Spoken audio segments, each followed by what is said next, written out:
Toujours et toujours la faute de Pirelli, pas vrai ? Je pense qu'il est nécessaire de clarifier quelques points concernant les récentes polémiques au Grand Prix du Qatar. Une usure anormale inquiétait Pirelli et la FIA et a conduit à l'introduction d'une règle provisoire de dernière minute, l'interdiction de faire dépasser les 18 tours de vie à un train de pneus. Déjà en 2021, la question pneumatique inquiétait pour ce Grand Prix. Il est sans conteste un des plus rapides du calendrier, avec principalement que des virages rapides, à l'instar d'un Silverstone célèbre pour ses explosions pneumatiques au cours de cette dernière décennie. Mais j'ai l'impression qu'un autre point est trop éludé, celui de la tronche des vibreurs rasoirs qui a forcé la FIA et les organisateurs à improviser la modification des limites de piste en peignant de nouvelles limites de piste pour que les pilotes n'aillent pas sur les vibreurs. Je pense qu'il n'y a pas besoin d'en dire plus pour blanchir Pirelli dans cette affaire. Un pneumatique, une roue, un truc rond qui va très vite et qui se déforme à haute vitesse n'est pas adapté pour rouler sur une surface pointue. Quel que soit le manufacturier, ça, un enfant de 5 ans a compris qu'il fallait pas planter une épingle dans son ballon. Mais je profite de l'occasion pour revenir sur ce sujet qui laisse toujours place à des arguments trop peu informés à mon sens. Je vous invite donc à nous replonger sur ces 12 dernières années de polémique pour mettre en lumière la source initiale du problème Pirelli. Ça fera un bon titre, ça. Depuis leur retour en Formule 1 en 2011 en tant que manufacturier unique, Pirelli est la cible de beaucoup de critiques. De pneus trop solides à pneus chewing-gum, on les accuse d'être un des facteurs du manque de compétitivité des Grands Prix, ainsi que de nombreux accidents à haute vitesse, forçant les pilotes à rouler à l'économie, et avec un Grand Prix du Qatar donc à 3 arrêts forcés, les pilotes ont pu donner une performance bien différente qu'habituellement, renforçant cette idée. Accusation justifiée ? Exagérée ? Dans l'analyse du dimanche, nous essayons de comprendre le présent en comprenant le passé, donc pour répondre à cette question, remontons le temps aux années 2000, qui commençaient avec une guerre sportive et politique entre Bridgestone et Michelin. Bridgestone faisant les belles années de Ferrari, tandis que les autres équipes étaient forcées de se rabattre sur Michelin pour tenter de les battre. Après une domination aberrante en 2004, où Ferrari excellait sur l'exploitation des Bridgestone sur les très courts relais, la F1 a décidé d'interdire les changements pneumatiques pendant la course en 2005. Les pilotes devaient avoir les mêmes gommes de la qualification au drapeau à damier. Je rappelle que nous étions en un temps où les ravitaillements en essence étaient autorisés et la gestion de l'usure pneumatique était généralement moins importante que la gestion de la dépense du carburant, parce que sauver ne serait-ce qu'un seul tour d'essence pouvait faire toute la différence. Mais cette règle de 2005 avait certes le mérite de rebooster les audiences en renouvelant la hiérarchie parce que Bridgestone et Ferrari avaient chuté au profit de McLaren et de Renault, mais surtout elle a causé de nombreux scénarios catastrophiques. Grand Prix d'Europe au Nürburgring, l'usure de l'avant-gauche de Raikkonen en tête de course est telle que sa suspension éclate dans le dernier tour, manquant d'envoyer le Finlandais dans un retardataire. J'ai déjà proposé une chronique en torrent en détail sur la polémique du Grand Prix des États-Unis 2005, où, sur un ovale resurfacé, les voitures chaussées de pneus Michelin ne parvenaient pas à gérer leur usure. Ralf Schumacher, avec Toyota, se crachait violemment lorsque son pneu éclatait en essai libre 2, l'envoyant dans le mur à plus de 280 km/h et le mettant hors jeu pour le reste du week-end. Remplacé par Ricardo Zonta, le Brésilien rencontra exactement le même problème lors des séances suivantes. Résultat, les 14 voitures chaussées de pneus Michelin doivent se retirer de l'épreuve et malgré l'existence du Grand Prix de Belgique ou d'Abu Dhabi en 2021, cette édition à Indianapolis peut continuer à candidater comme Grand Prix le plus honteux de toute l'histoire du sport. La réglementation est retirée dès 2006, Michelin part en 2007 et on introduit la règle obligeant à changer de composé pneumatique pendant la course. Règle qu'on utilise encore aujourd'hui afin de forcer les équipes à ne pas prendre trop de risques. Mais fin 2009, une nouvelle inquiétude surgit. Le retour des pneus slick s'est très bien passé, mais la disparition des ravitaillements en essence inquiète la FIA pour 2010. En roulant avec le plein, les équipes allaient naturellement limiter les arrêts au stand et on avait peur d'une répétition de 2005. En réponse, Bridgestone conçoit des pneus en titanium pour résister plus que nécessaire à la durée d'une course, ce qui est un exploit parce que normalement un pneumatique est fait avec de la gomme et non avec du titane. La gestion pneumatique devient un concept dépassé tant au niveau de l'usure que de la difficile mise en température des pneumatiques, mais une course va tout changer. Bridgestone avait annoncé son départ de la Formule 1 en fin d'année et il fallait trouver un remplaçant. Le Grand Prix du Canada n'avait pas eu lieu en 2009 pour resurfacer l'asphalte qui tombait en morceaux et la dégradation pneumatique était atroce. Les Red Bull de Vettel et Weber partaient en pneus durs et semblaient avoir l'avantage face aux McLaren et Ferrari en pneus tendres. Mais l'usure était telle que ce fut au 7e et 8e des 70 tours que Button, Hamilton et Alonso s'arrêtèrent tandis que Vettel et Weber s'arrêtèrent 5 tours plus tard. La course était purement illisible, Vettel perdit sa deuxième place du départ suite aux arrêts au stand, sans comprendre ce qui lui arrivait, tandis que Mark Webber, selon la stratégie Red Bull, semblait promis à la victoire, dut se réarrêter alors qu'il était en tête de course à cause de son usure excessive, offrant ainsi un doublé aux McLaren qui avaient le mieux géré leur com. Naturellement, ce Grand Prix eut l'effet d'une pilule bleue sur Bernie en pleine négociation avec Pirelli. Il fallait recréer cette imprévisibilité dans les Grands Prix en 2011, allant donc dans le sens contraire de ce que Bridgestone avait fait pour 2010. Et c'est un retour réussi pour Pirelli en 2011, des courses stratégiques imprévisibles qui, avec l'arrivée du DRS, doublent le nombre moyen de dépassements par Grand Prix, passant de 2 à 4. Ah ça va, je rigole. Mais Ferrari souffrait plus que jamais avec ses nouvelles gommes, tandis que McLaren alternait les bons et les mauvais week-ends. Seuls les Red Bull parvinrent à trouver l'équilibre parfait et dominent la saison. En 2012, pour rééquilibrer le jeu, Pirelli voulut aller encore plus loin. Et mission réussie, avec le record de 7 vainqueurs différents lors des 7 premiers Grands Prix. Mais les critiques se font très fortes de la part des pilotes qui n'arrivent pas à comprendre et à exploiter ces pneus, tandis que les ingénieurs déplorent que non seulement l'usure est imprévisible, mais que dès que la fenêtre d'exploitation des pneus est terminée, ils peuvent perdre jusqu'à 7 secondes au tour. Mais c'est au Grand Prix d'Angleterre en 2013 que le tout pour le spectacle va prendre un coup lorsqu'une série d'explosions de pneumatiques vient entacher la course, passant pas loin de quelques accidents extrêmement dangereux. En 2014, un concept plus conservateur est employé, ce qui réduit le chaos des courses, et la domination outrageuse de Mercedes, ainsi que l'introduction controversée des V6 hybrides, se chargent de couper une bonne partie des audiences. Pendant les Grands Prix, on voit un schéma assez classique s'installer. Les pilotes ne font qu'un seul arrêt, 90% du temps, ils roulent autant à l'économie que possible pour gérer leur usure et leur consommation de carburant, et même les qualifications deviennent une blague.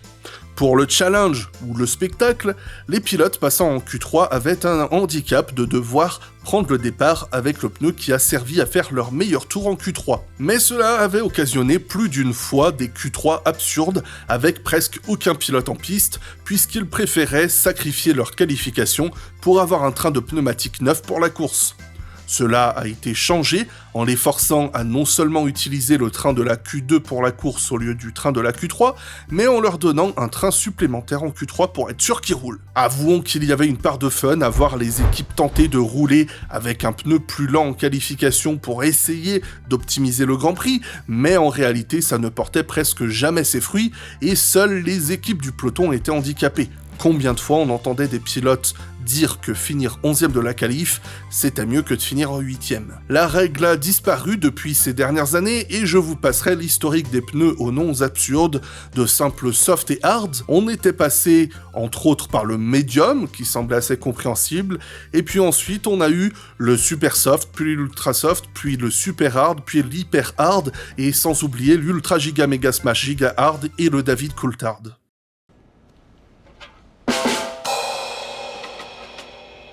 Et arrive 2022 avec des roues 18 pouces Caprice de Pirelli qui, en tant que seul volontaire pour faire des pneus à la F1, a obtenu gain de cause pour que les voitures roulent avec des pneus qui ressemblent à ceux du commerce. Comme ça, plutôt que d'avoir un consommateur moyen qui se dit « Waouh, Pirelli fait des pneus super impressionnants, ça fait grave voiture de course, ils sont trop forts chez Pirelli », et bien celui-ci se dise « Ah, c'est cool, ça ressemble aux pneus de ma Punto ».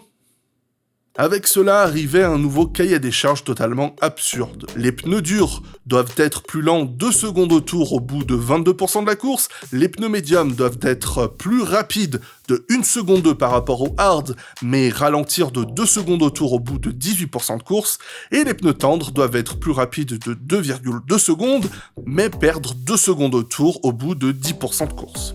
Il n'y a pas de moyen simple de le dire, mais en soi, c'est assez compréhensible si tu réfléchis un peu. Le truc, c'est que c'est sur le papier totalement absurde. Mais le pire, c'est que non seulement Pirelli a réussi à faire quelque chose qui s'en rapproche, mais en plus, il a fallu presque 2 ans pour qu'on ait une controverse Pirelli qui, comme je le disais au tout début, n'en est pas une. Donc ça compte pas. Cela dit, les pilotes n'apprécient quand même pas cette recette 18 pouces qui donne des pneus qui sont longs à monter en température et qui conservent assez mal cette température. Mais j'ai dit le mot maudit. Après une si longue remise en contexte, il est temps de replonger dans les controverses Pirelli.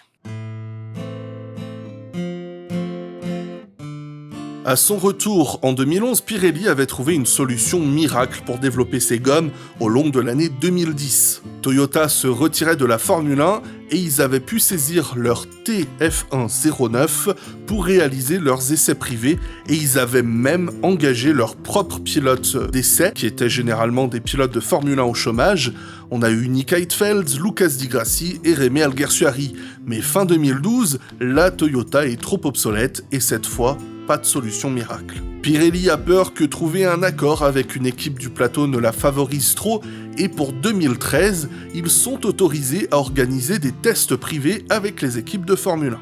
En 2013 donc, Mercedes émergeait gracieusement en début d'année avec quelques podiums, mais leur usure pneumatique était totalement absurde. On n'était même pas surpris de les voir verrouiller la première ligne en Espagne tant ils étaient rapides, mais Hamilton s'effondrait rapidement au départ et terminait 12e, et Rosberg défendait sa pole position avec hargne, mais son bras en 6e position en fin de course. Mais alerte polémique! Quelques jours plus tard, quelqu'un prend une photo du circuit barcelonais, une Mercedes est en piste. Impossible de déterminer le pilote qui roulait car son casque était sans dessin. Le week-end suivant à Monaco, Rosberg fait une nouvelle pole et gagne la course. Comme je le disais, Pirelli était autorisé à faire ce type de test, mais l'absence de communication auprès de la FIA et des équipes rend l'affaire éligible à une enquête, mais en plus, Pirelli aurait dû proposer aux autres équipes de participer, ce qui fait que et Mercedes et Pirelli doivent participer à un procès. S'il vous plaît. Oui? Pas content! Pas content! Pas content! Pas content! Pas content! Un procès au tribunal de la FIA contre Mercedes et Pirelli a lieu, ces derniers étant au passage représentés par l'avocat de Pat Simons lors du procès du Crashgate. Bonne chance Pirelli. Il est révélé que Pirelli a fourni de nombreuses informations de ces tests à Mercedes, que contrairement au règlement, ils n'ont pas utilisé une Formule 1 ancienne de plus de 2 ans, et surtout que ce sont bien leurs pilotes titulaires qui ont roulé, ce qui renforce l'idée selon laquelle le test a profité à Mercedes, ce qui n'aurait pas dû arriver. Le fait que les 2 pilotes portaient des casques sans motif dessus renforce l'idée selon laquelle ils ont tenté d'anonymiser le plus possible ces tests, et renforcé lorsque la seule défense rapportée par Mercedes, c'est que leurs pilotes sont extrêmement populaires et qu'ils voulaient pas qu'ils soient embêtés par des fans, sachant que, encore une fois, les fans ne pouvaient pas savoir qu'il y avait des tests puisque personne savait qu'il y en avait et que du coup les tribunes n'étaient pas ouvertes. Mercedes explique qu'ils avaient l'accord de Charlie Whiting, directeur de course et plus grand représentant de la FIA lors des week-ends de Grand Prix, mais la FIA insiste que cela n'a aucune valeur juridique. Mercedes reçut une réprimande et l'interdiction de participer aux 3 jours de tests privés prévus à Silverstone le mois suivant. Pirelli, quant à eux, ils ont rien eu vu qu'ils sont un prestataire et qu'ils sont pas engagés contractuellement. Mais la domination de Mercedes à partir de la saison 2014 contribue à raviver cette polémique, même s'il est totalement idiot de les associer. Mercedes gagnait parce qu'ils avaient une super voiture et un super moteur et que quand t'as une super voiture, c'est beaucoup plus facile d'économiser tes pneus. Une nouvelle controverse en 2015 lors du Grand Prix de Belgique. En essai, Nico Rosberg fut victime d'une inexplicable explosion d'un pneu.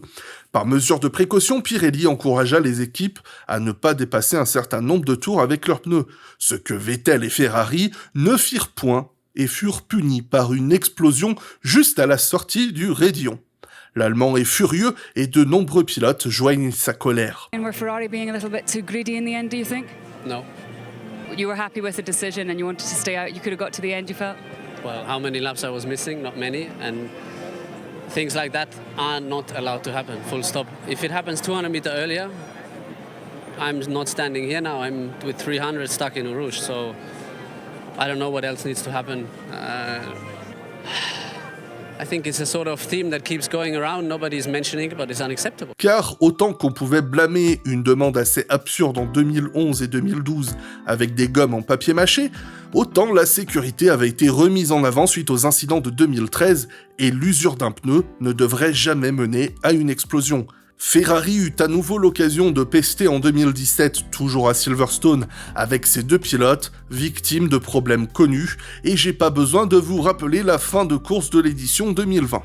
L'année suivante, Lance Stroll et Max Verstappen sont victimes d'explosions à haute vitesse à bas coût. Une enquête de Pirelli démontre que c'est de la faute de Red Bull et de Verstappen puisque les pneus qu'ils avaient une pression plus basse que ce qui était recommandé. Ce qui, soyons honnêtes aussi, n'est pas non plus très malin de la part de l'équipe parce qu'un pneu sous-gonflé a beaucoup plus de chances d'exploser qu'un pneu qui est gonflé correctement. On peut quand même souligner que le règlement n'imposait pas aux équipes de respecter ces recommandations. Ce qui est en soi aussi une responsabilité de la FIA du coup.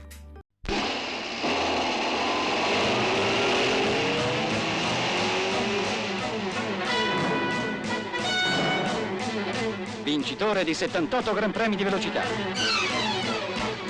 5 volte campione del mondo. Juan Manuel Fangio, sulla pista di Monza, prova il cinturato Pirelli.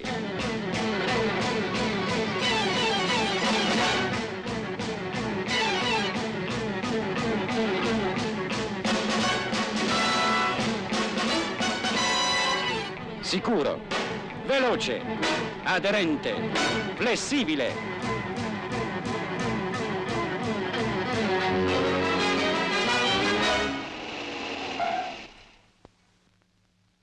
Straordinario il cinturato Pirelli. Non ho mai trovato un pneumatico di normale produzione con una miglior tenuta di strada. Cinturato è solo Pirelli. Alors vous n'aurez pas de problème à constater si vous êtes là depuis très très longtemps que cette émission est une remise à jour d'une émission que j'avais faite en 2019 suite à de nouvelles polémiques concernant les pneumatiques Pirelli. Ceci étant dit, je pense que j'en tire toujours les mêmes conclusions, à savoir que Pirelli, le problème des pneus qu'ils affichent, ce n'est que la face visible du problème de la Formule 1 actuelle, et le fait qu'aucun autre manufacturier ne se batte vraiment pour les concurrencer ou pour prendre leur place est sûrement assez parlant. La Formule 1 moderne est une anomalie physique, ce sont les voitures les plus rapides du monde et elles n'ont jamais été aussi rapides de toute l'histoire que sous l'ère Pirelli. Sans faire un cours sur les pneus, il est bon de rappeler qu'en roulant, un pneu est conçu pour se déformer, pour s'adapter aux bosses, au transfert de masse, etc. Autrement, même la plus lente des voitures glisserait en virage et chaque freinage serait vraiment dangereux. Mais non seulement ces F1 modernes peuvent régulièrement se prendre 4 à 5 G de force latérale en virage, mais en plus, jamais les Formule 1 n'ont été aussi lourdes. À vide, une F1 moderne pèse 800 kg. J'ai pas besoin de détailler la charge absurde qu'un pneu endure pendant ne serait-ce qu'un seul tour. Couplé à cela un cahier des charges qui change régulièrement et surtout qui impose une vitesse d'usure des gommes, ce qui était aussi du jamais vu en Formule 1, et le tout avec un nombre de tests de plus en plus limité, c'est compliqué. Ça fait 12 ans que Pirelli fait le sale boulot de la Formule 1 parce que, pour moi, la réalité c'est que la Formule 1 n'a plus rien pour être à la hauteur du spectacle qu'elle essaie de vendre. Alors oui, la Formule 1 aura toujours de nouveaux fans, car le concept même de ce sport est merveilleux, et c'est grâce à cela que malgré 3, bientôt 4 ères de domination insupportable, j'ai toujours su être présent devant les Grands Prix depuis 24 ans, et que j'ai aussi appris à aimer toutes les ères de la Formule 1 depuis ses tout débuts, parce que, quelle que soit l'ère, il y a toujours quelque chose de différent à aimer dans le sport. Mais avec des pilotes qui ne commettent plus d'erreurs, des voitures qui n'abandonnent plus et des Formule 1 qui ne sont simplement pas adaptées à la course automobile, il ne reste pas grand-chose pour faire perdurer la dimension imprévisible de ce sport devenu si mathématiquement logique au point où une purée d'IA vient nous dire dans combien de temps machin se fera doubler par bidule. Ce n'est pas à Pirelli ou n'importe quel manufacturier pneumatique de procurer du spectacle à la Formule 1. Pirelli, la seule chose qu'on devrait leur demander, c'est de faire des pneus qui tiennent pendant tout un Grand Prix avec lesquels les pilotes peuvent attaquer. Si la course est chiante parce qu'il n'y a aucun arrêt, eh bien c'est ainsi, c'est le sport, c'est la Formule 1 qui le voudra, et si jamais, à certaines occasions, ça fera le contraire, et peut-être que là, il y aura des stratégies qui se mettront en place, et ce sera fun. Mais ce n'est pas aux pneus de procurer du spectacle, et qui plus est, pour le rappeler, ce ne sont pas eux non plus les responsables de ce qui s'est passé au Qatar, ça tient totalement des circonstances de piste et de la nature même du tracé et des vibreurs. Pour conclure, je dirais juste que la Formule 1 pouvait créer du spectacle bien avant que les pneus ne soient un sujet de discussion, ils sont un facteur d'un plus grand tout, comme par exemple Colissimo avec la Poste. Bref, leave Pirelli alone. Bisous.